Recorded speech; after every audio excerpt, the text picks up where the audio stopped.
band gets together, and sometimes there's magic there, but a band can run its course, and then you're done. And the creative process kind of stops. You can stay together, or, people leave the band dissolves.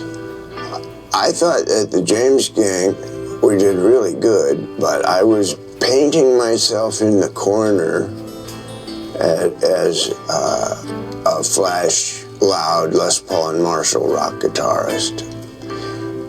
And I didn't want to get stuck with that identity. I was writing stuff, starting to mature in my writing, that there was a lot of other instruments I wanted to put on records.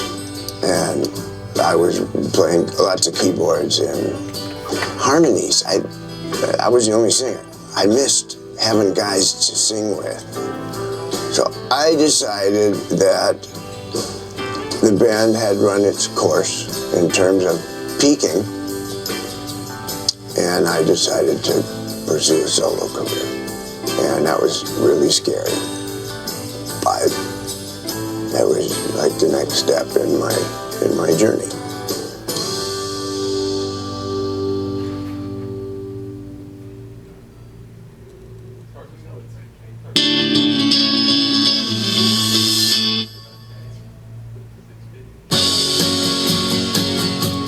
I was an Eagles fan, and I thought, wow, to have these kind of vocals, which are special, still are, and be able to play rock and roll guitar to that would be pretty powerful stuff.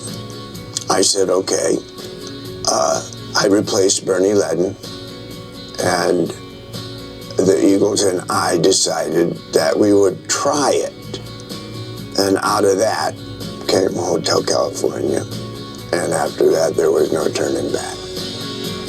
When the individual guys in the Eagles get together, it turns into something bigger than any of us individually.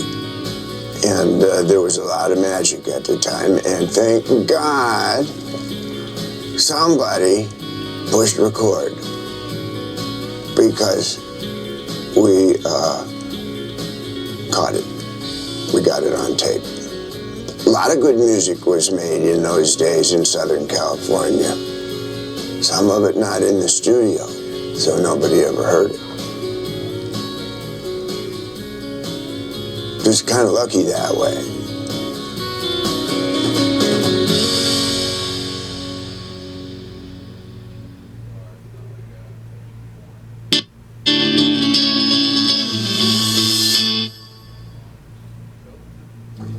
I noticed that digital technology, this is the first album I did. I'm an analog guy. And digital technology has changed the entire world. It has changed the way music is made, and I'm not sure for the better. So I thought that was something to touch upon and put as a thread through my new solo album. It's an observation, not a judgment. I got nothing against digital, but I don't know if it's working for us or we're working for it, and it would be interesting to see where it goes. So that's Analog Man. I'm not saying it's better, and I'm not a hermit from the analog woods, but left to my own devices, I prefer capturing a human performance, flawed, because there's magic in that. And that's all the songs that we all know and love from 1950 up to now. And now, there's albums that are perfect,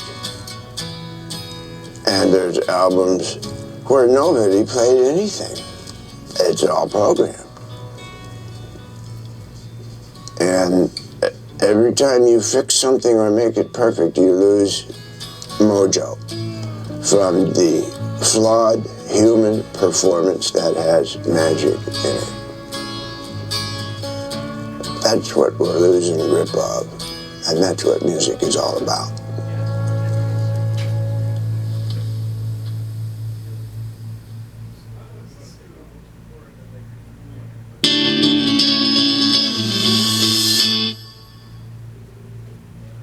I have to work at my craft, and the other thing that I didn't really ask for or think about is that I'm not saying I'm old, but I'm kind of a senior spokesman for rock and roll.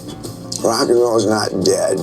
It's just not the foundation of everything anymore. But there's a lot of young people, I guess because their parents played my music while they were growing up. It's not normally what they listen to, but they're coming to hear me, to check me out. And they're hearing me for the first time. I can feel them out there.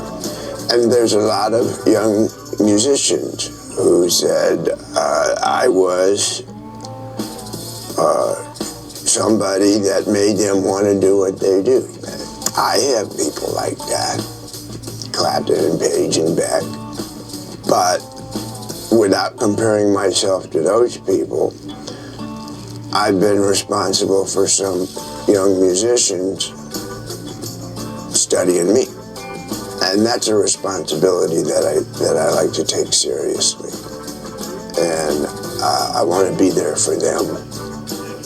So, work at my craft, make the best music I can. It won't be 20 years till the next album. I feel great. I'm happily married. I feel complete. I feel centered. And that's where we're at. That's Joe 2K12.